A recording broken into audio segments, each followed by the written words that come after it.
He came to save the sea and found a love that changed everything. A marine biologist from Milan and a Sicilian chef, two men, two worlds, one passion. Subscribe and like. The Mediterranean sun burned hot over the Sicilian cliffs as Dr.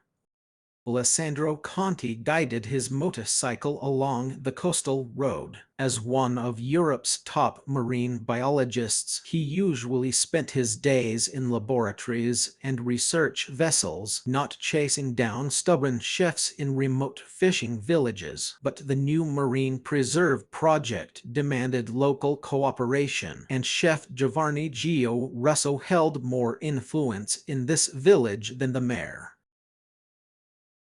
Alessandro found him at the open-air market, arguing passionately with a fishmonger in rapid Sicilian dialect. No, no, no. This tuna was caught yesterday. I need today's catch. Gio's hands moved as expressively as his words, gesturing toward the sparkling sea. The sea gives us perfection only for a few hours. We must respect her gifts.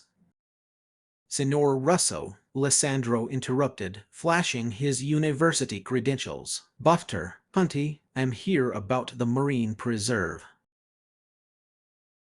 Gio turned, his dark eyes sweeping over Alessandro's crisp linen shirt with amusement. Are the scientist from Milano here to tell us fishermen how to care for the sea our families have known for generations? The challenge in his voice was as sharp as the chef's knives displayed in his stall.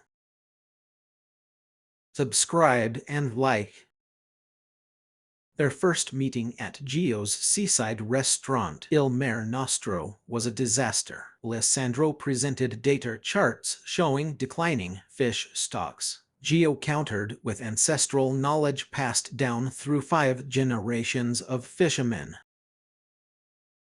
Your numbers mean nothing. Gio slammed his hand on the table, making the cutlery jump. The sea speaks in currents and seasons, not in spreadsheets. The sea is dying, chef, and your traditional methods are part of the problem, Alessandro shot back. The tension between them was as palpable as the salt in the air. Alessandro saw Gio as an obstinate traditionalist. Gio viewed Alessandro as an arrogant outsider, yet both loved the same sea with equal passion. The breakthrough came unexpectedly. A pod of dolphins became entangled in abandoned fishing nets near the coast. Alessandro organized the rescue operation from his research boat, while Gio mobilized the local fishermen. They worked side by side for hours, Gio's men using their intimate knowledge of the waters, while Alessandro's team provided scientific expertise. After the last dolphin swam free, they stood together on the deck, exhausted but victorious. You care about them too, Alessandro observed quietly, watching Gio's face as he followed the dolphin's retreat. Of course I care, Gio said softly. The sea is not just my livelihood, she is my family. Subscribe and like. Days turned into weeks of collaboration. Alessandro collected water samples while Gio shared generations of observational data about migration patterns. Evenings found them at Gio's restaurant, where the chef created exquisite dishes from sustainable species Alessandro recommended. One night, as Gio prepared a new recipe using invasive species they'd been studying, their hands touched over a sample of lionfish. The spark was immediate and undeniable. This is unexpected, Alessandro murmured, not pulling away. Gio's smile was slow and knowing. The best things in life usually are, daughter. The moon painted a silver path across the dark waters as they sat on the restaurant's terrace after closing time. Empty wine glasses stood between them like silent witnesses to the barriers they'd crossed. I should go, Alessandro said, making no move to leave. Gio stood, offering his hand, where you could stay. The chef's private quarters above the restaurant were a surprise, both rustic and refined, much like the man himself. Ancient stone walls held modern art, and books on marine ecology stood beside well-worn cookbooks. "You're not what I expected," Alessandro admitted as Gio poured them both a digestivo. "Neither are you," Gio replied, stepping closer. "A scientist has a poet's soul."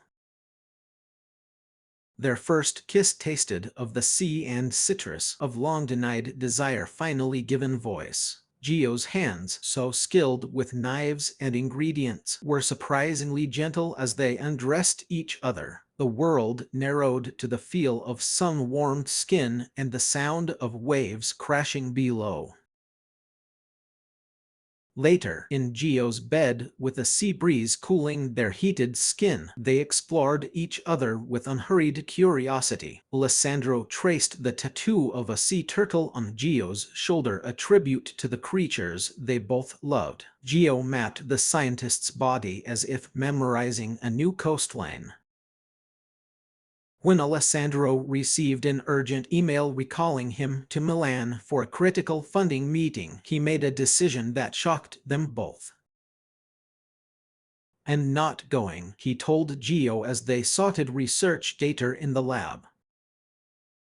Gio looked up, his expression unreadable. "This meeting could secure your preserve's future."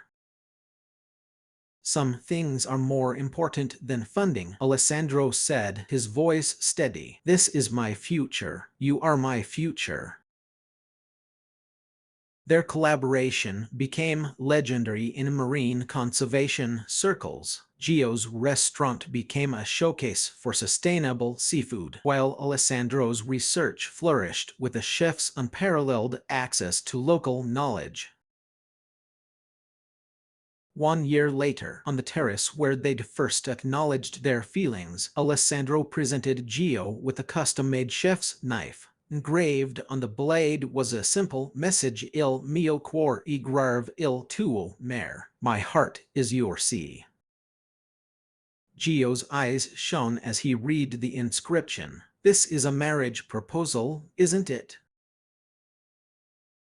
"Only if you say yes," Alessandro replied, pulling a ring from his pocket. Their wedding was held on the beach, celebrated by fishermen and scientists alike, proving that sometimes the deepest connections are found where different worlds meet, in the space between data and intuition, between laboratory and kitchen, between one heart and another.